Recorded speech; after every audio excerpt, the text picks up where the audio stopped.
After a heated argument, my in-laws declared they would erase me from their lives. No phone calls, no messages, not a single holiday greeting. What hurt me the most was that my husband and Lucas coldly took their side. He didn't object, didn't defend me. For 6 years, I had tried to please his family, remembering every anniversary, sending thoughtful gifts, organizing proper gatherings, but in return, I only received indifference. The last dinner at a restaurant called the DeLuca's Prime Steakhouse became the final straw. My father-in-law, Henry, made a discriminatory remark about independent women. I couldn't hold back and replied with a sarcastic comment enough for them to label me as disrespectful.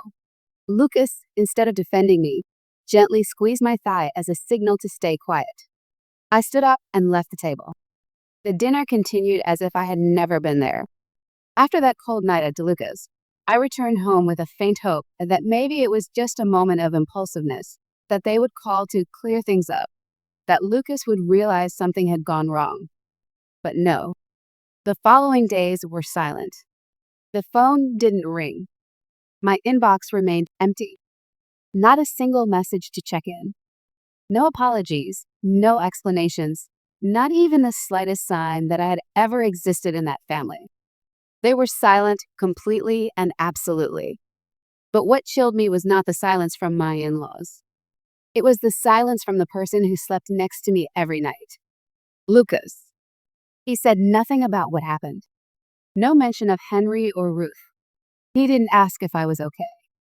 He didn't hold me like he used to after every family argument. He lived as if nothing had happened. As if I wasn't the woman who had endured 6 years of silence, 6 years of forced smiles through his family's cutting remarks. I, the one who remembered every birthday in the house, who wrote every Christmas card, who booked tables and ordered food for the whole family during the holidays, was now removed from the circle like outdated software. They didn't need me anymore. And worse, neither did Lucas. Not a single word in my defense. Not a single objection. Not even a small gesture to show that I had any value in their world. And I began to understand. I wasn't truly their daughter-in-law. I was just a shadow of a woman they had never truly accepted. I didn't make any declarations. No tense conversations or warnings. I simply stopped. Stopped being the one who remembered every birthday. Stopped being the only one who always sent gifts on time.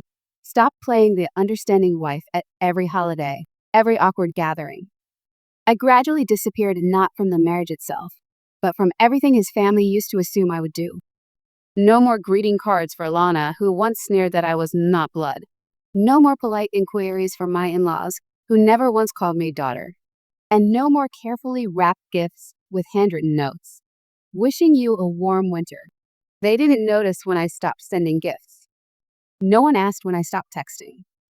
I stopped reminding Lucas about his parents' anniversary. He forgot it entirely. That's when I started to understand. I was just the one who did convenient things. When I stopped doing them, I ceased to exist. And Lucas? He didn't notice at all. He lived as usual, went to work, came home, watched TV, had dinner. He didn't wonder why the almond cake his mom liked last year didn't show up on the table. He didn't ask why the house had no Christmas decorations, even though I was always the one who arranged them so meticulously.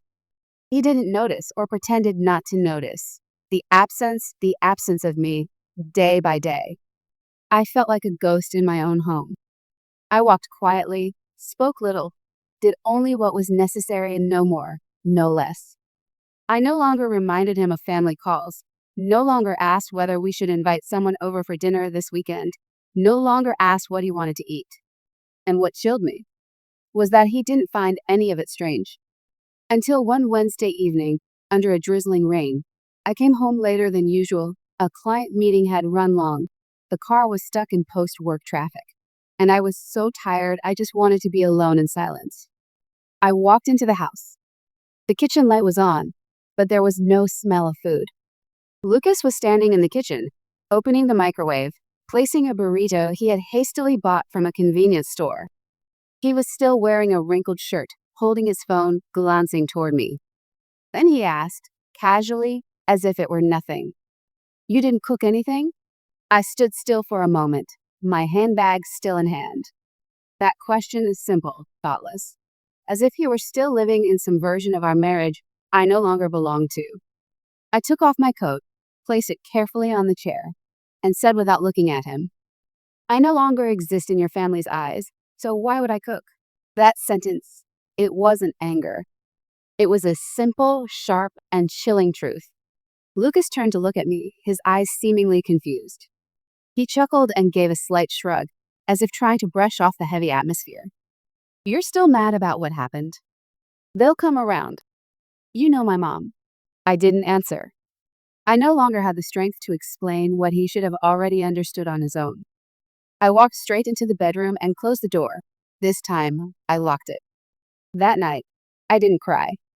I just lay there, eyes wide open, staring at the ceiling. I recalled everything I had done over the past 6 years. The dishes I had learned to cook just for my mother-in-law. The gifts I had sent even when I knew I'd never receive anything in return. The gatherings I had quietly endured just to preserve what they called harmony. And now, after everything, as I disappeared from that circle, no one spoke up. No one wondered. No one held me back. Not even my husband. In that chilling silence, I understood. It was time for me to do the only thing left, save myself. I began to put everything in order, quietly and with a precision so cold it resembled the way one might clean up a scene after something had shattered. No alarms. No witnesses.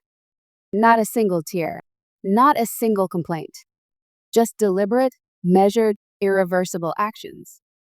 First, I called my lawyer, Carol, a woman in her 60s with a deep voice and eyes that seemed to see through every lie. I said just one sentence during our video call. I want to secure my personal assets and make sure no one but me can touch them. She didn't ask further. She understood. I transferred the majority of the funds from our joint accounts into a private account under my name, one that Lucas didn't know existed, had no access to, and couldn't touch. I carefully saved every piece of evidence, receipts, transaction confirmations, everything. Next, I called Clara, a former colleague from Chicago, now the head of HR at a marketing firm in Portland. We had worked together on an ad campaign back in 2017, and she always used to say that if I ever wanted a fresh start, I should give her a call. I texted her at 7 a.m., and by 9:15, I had a scheduled online interview. By noon, I had sent in my updated resume, portfolio, and cover letter. 3 days later, I received the official offer. A new job, a livable salary, and most importantly, far away from all the painful memories. Then I looked for a place to live, and this time, I didn't choose what was convenient for both of us. I chose a place just for me. A small 2-story house in Portland's Alberta Arts District, a neighborhood known for its tree-lined streets, wide-windowed cafes, and colorful murals that make you feel like you're truly alive. The real estate agent, an elderly lady named Helen with a voice like sea wind, asked me, "Moving in alone, dear?" I nodded. Alone. And forever. Now I had a new address. A new job. A private account. A lease. And a one-way plane ticket to Portland, departing at 6:45 a.m. on Saturday, just 1 week after I began the plan. On Friday afternoon, I packed my bags. Every item was folded with care, no rush, no panic. I sorted everything carefully, what truly belonged to me, and what reminded me of the part of myself that had already died. The wedding photos, I didn't bring them. The books he bought that I never read, I left behind. Lucas walked into the room while I was rolling the suitcase into the living room. He looked at the luggage and frowned. "Where are you going?" I kept my head down, zipping the suitcase. "Portland." He gave a half smile, the kind of cold smirk so familiar by now it made me nauseous. "Going off for a little cool-off trip? Make sure you come back tomorrow." I didn't answer. I simply turned around, looked him straight in the eyes for the last time, and saw in them not a trace of concern. Just a flat, detached indifference. He didn't ask how long I'd be gone. Didn't ask who I was going with. Didn't ask why. Didn't ask if I was coming back. And that, to me, was the final confirmation. I had ceased to exist in this man's eyes a long time ago. That night, I went to bed early, set my alarm for 3 a.m. When the first light of dawn began to break on the horizon, I left the house I once thought would be a home, but in the end was merely a temporary shelter for a forgotten wife. No one saw me off. No one called my name. I stepped over the threshold and didn't look back. 2 weeks passed in silence. No more cold dinners. No more frowns when I spoke. No more half-hearted presents from a man who treated me like an unnecessary ornament. I started each day by brewing a strong cup of coffee, flinging open the balcony doors to let the sunlight flood in, and for the first time in many years, I felt myself breathe fully. I bought a potted plant and placed it in the corner of the balcony, a bright red geranium, the color Lucas once mocked as too flashy for a grown-up's balcony. I didn't care. I was a grown-up, and this was my balcony. That was when I started learning how to live differently, truly live, bit by bit. Morning walks beneath leafy streets, chatting with the elderly woman who ran the old bookstore at the corner, and spending hours in a small cafe where the staff remembered my name by the third visit. And then one Sunday morning, while I was sipping hot coffee with a slice of buttered toast, my phone buzzed. It was Lucas. I hesitated for a few seconds before picking up. There was a long silence on the other end before he finally spoke, his voice hoarse and uncertain. "Are you serious?" I looked at the sky, took a deep breath, and replied, "No anger, no sarcasm, just truth. I've had enough of your family." Again, silence. But this time it was heavy, as if he was trying to picture a world where I no longer existed in it. A world where he was no longer the center, and I, who once revolved around him, had quietly flown away. I hung up. No more words were needed. I no longer felt the need to explain. There was nothing left to negotiate. An hour later, I received an email from Ruth, my former mother-in-law. The subject line was bolded, in an old-fashioned font, soaked in self-righteousness. "You are tearing this family apart." I let out a soft laugh. Not because it was funny, but because it was absurd. For 6 years, I tried to patch together a family that never acknowledged my existence. Now that I had let go, they called me the one who destroyed it. I replied briefly, "If this were truly a family, I wouldn't have felt so alone within it." Then I hit block. Blocked the email. Blocked the number. Blocked even the thought that I needed validation from people who had never truly seen me. That day, I took a longer walk than usual. I passed through the neighborhood, admiring the vibrant murals, and stopped to buy a lavender plant for my bedroom. On my way home, I suddenly realized this was the first time I hadn't checked my phone out of habit, hadn't waited for a message, hadn't hoped someone would finally understand. I had truly left, not just in geography, but in spirit. And they, the ones who once saw me as a shadow in their home, were only now beginning to feel the absence I had left behind. But it was too late. I was no longer there to be ignored. I was no longer present to be overlooked. And I finally had vanished, but not as a loser, as someone who chose to free herself. That afternoon, the sky opened up with rain, a dense, gray drizzle that seemed to weigh down the entire sky. I was in the kitchen, holding a warm cup of tea, yellow light reflecting off the frosted glass of the small window. Outside, the wind swept away the last autumn leaves, drowning all sound in a melancholy hush. Then a loud knock shattered the peace I had been trying to build. No mistaking it, pounding, impatient, angry. I walked to the door and peered through the peephole. It was Lucas. He stood there soaked, his coat wrinkled, dark circles under his eyes from sleepless nights, stubble creeping along his jaw like someone who no longer cared to look in a mirror. That once familiar face, the man who used to be my husband, now looked like a lost ghost. I opened the door just enough to peer out. He didn't wait for an invitation. "You cut off all contact. You moved out without a word."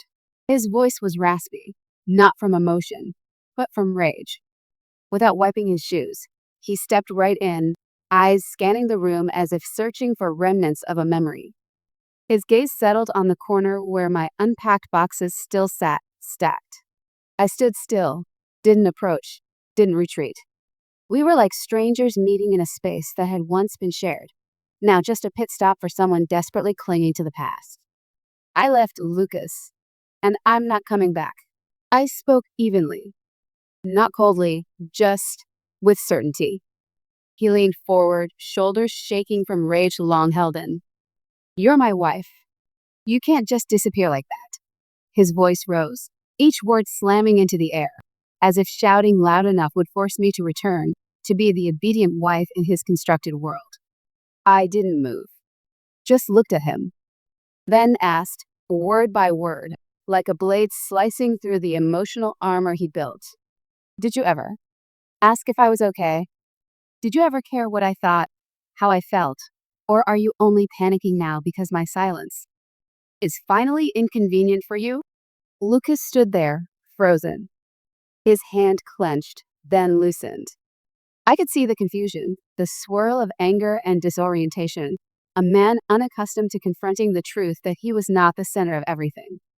After a long pause, he muttered a line that might have been a defense, but only revealed the emptiness inside. My father said, you'd do this, that you'd walk out like one of those extreme women. Ah, so that was it in the end. Not love, not loss. Just the prediction of an old man, someone who had always seen me as a threat to the family power structure. They never really saw me as a human being with feelings. I was merely a variable in an equation they had already solved. And now, when I refused to keep playing the role of the agreeable woman, they didn't know what to do with me. I looked at Lucas one last time, like watching a memory dissolve to the sound of rain tapping steadily on the roof. If that's what your father thinks, then it's a shame. I'm not some radical woman. I'm just a woman who no longer wants to live in the silence of her own life. He didn't respond, and I didn't need him to. That night, after he left without saying a word, I locked the door. Carefully. Secured the extra latch. Not because I was afraid, but because I understood something clearly. When people no longer love you but still want to keep you, they'll use any means they can, even making you believe that you're the one at fault. But this time, I was clear-eyed. I still remember that morning vividly, the autumn sunlight filtering through the curtains, falling gently on the freshly wiped oak kitchen table. I was pouring coffee, the warm, familiar scent filling the space. I almost believed that after all the noise, after all the storms that had pounded at my door, I had finally earned a moment of peace, not by luck, but by resolve. My phone buzzed. A message from Lucas. Just one line. You should check the bank account. No. LO. No. I'm sorry. No explanation of any kind. I set the coffee cup down.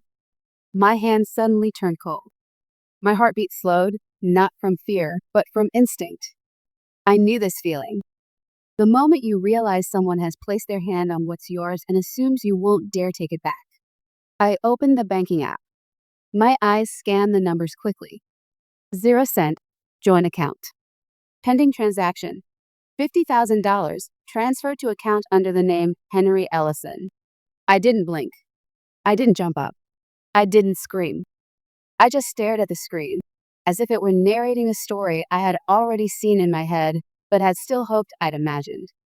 They had actually done it. Lucas, the man who once swore he'd never touch my money without mutual consent, had waited until I had just begun rebuilding my new life, and then cut the final financial thread they thought they could still exploit. I sat back down, silent. The steam still rose from the coffee cup, but I had lost all appetite for it. In my mind, the puzzle pieces began locking into place. The way Lucas avoided talking about finances in the past weeks, the way he'd sneakily ask, "Did you pay the bill yet?" And that eerie silence during the time I was moving out. This wasn't a rash decision. This was a plan, and I had been prepared. Before leaving the house, I had quietly transferred the majority of funds from our joint account into a personal one protected by two-factor authentication. I didn't do it because I immediately distrusted him. I did it because I understood too well the nature of prolonged silence in a marriage with no choice. I opened my laptop, Saved all the screenshots of transactions, statements, confirmation emails, every piece of evidence a lawyer could need. I didn't have to be angry. I had proof. And at this moment, that was a weapon far more powerful than any outburst. Soon after, I picked up the phone and called Emma, the lawyer I had consulted before leaving Nashville. Her voice was calm and professional, as always, but this time, I could hear something else underneath it. Something that sounded a lot like me. A trace of contempt for a man who thought women would just sit still after betrayal. I sent all the documents via email. Subject: urgent marital asset theft. Description: unauthorized fund transfer from joint account. Recipient: Henry Ellison, former father-in-law. I closed the laptop and stood up. A distinct, cold feeling spread across my skin. They had never seen me as family, but they saw my money as theirs. No checking in, no permission, not a second of hesitation. Because to them, I wasn't a person. I was a resource to be extracted to the last drop. But they had underestimated me. I was no longer the woman who turned a blind eye. I was someone who had learned how to turn anger into action and silence into a counterattack. I had always believed that silence could be the highest form of strength, but not this time. This wasn't an emotional battle anymore, not a clash of harsh words or cold glances across a dinner table. This was theft, and I was the victim. I didn't call Lucas. I didn't call Henry. I didn't beg, didn't threaten, didn't ask for an explanation. Instead, I did the one thing they never saw coming. I brought in a lawyer.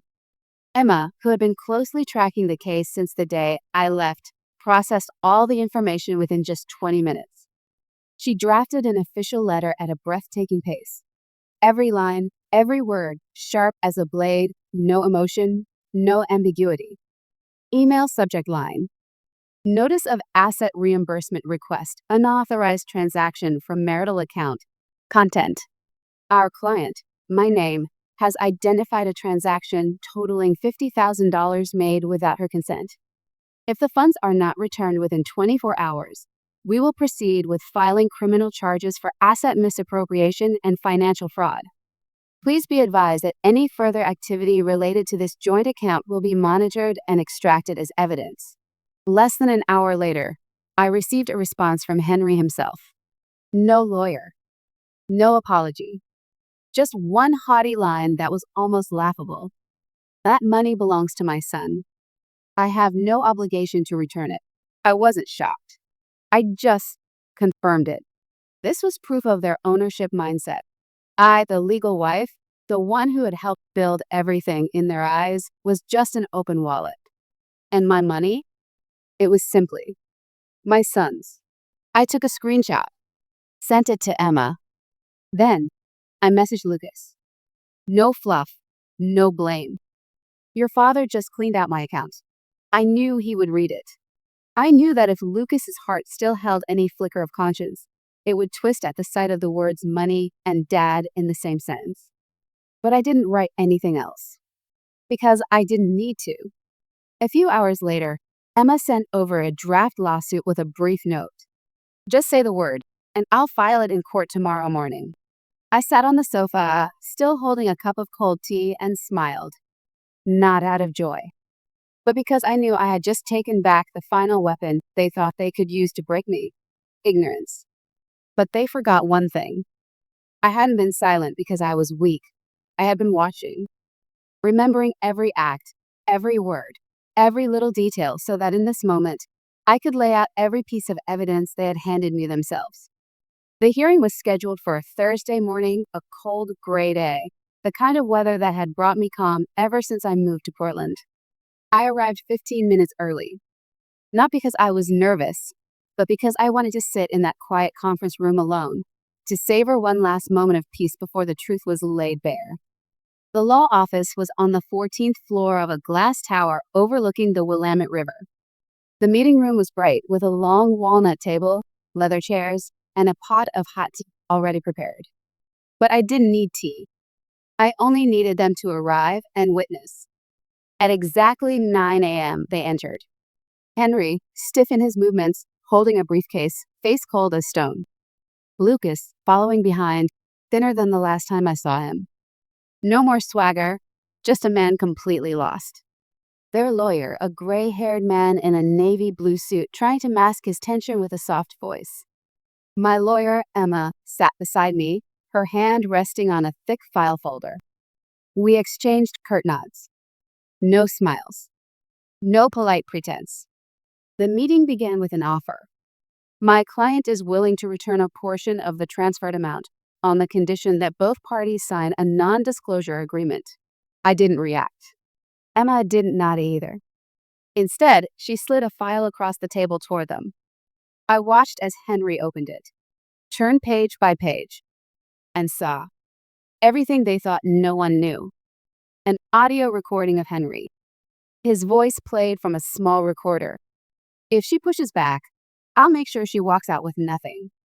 Don't worry, I'll handle it. An email from Ruth, printed in full color. She shouldn't have a private account. Women with money only cause trouble. A message from Lana, captured screenshot. That girl's only good at spending. Gold digger. Let's see how long she lasts without Lucas backing her. And finally, the bank statement. A detailed record of the $50,000 transferred from the joint account to Henry's personal one without my consent. I said nothing. I just looked at them, one by one, as each piece of evidence was laid out. Lucas couldn't lift his head. He tried to read, but his eyes kept darting away from the words. Henry, his face drained of all color. The same hands that once accused me of being disrespectful now trembled slightly. Their lawyer began folding the documents and said, very quietly, I need a few minutes alone with my clients. Emma and I left the room. As the door clicked shut behind me, I turned to her and said, I don't need them to bow and apologize. I just need them to know I won't stay silent anymore. 15 minutes later, they called us back in. No more refusals. No more arrogance. Just a new agreement. Full reimbursement of the $50,000. A compensation for damages to reputation. A signed commitment to never contact or approach me again in any form. And finally, they signed a non-disclosure agreement. This time, it was for me to sign if I agreed to release them from reputational damage. I signed not for them, but because I wanted to close the final chapter on my terms. Henry never looked at me, not even once. Lucas tried to open his mouth to say something, but stopped. Perhaps he understood. I had crossed the point of no return. As I stood up and Emma gathered the files, I said one last sentence, directed at no one in particular. Sometimes losing a family is how a woman finds herself again. I walked out of that room, head held high, never once looking back. Everything ended quietly, just as they had once quietly tried to erase me from their lives. But this time, they were the ones left outside. The entire sum was returned. A compensation for damages to my reputation was transferred into my personal account, a belated nod to the harm they had never had the courage to name. The confidentiality agreement was signed, not because I was afraid, but because I had already achieved what I came for. Justice, not noise. 2 days later, Lucas lost his job.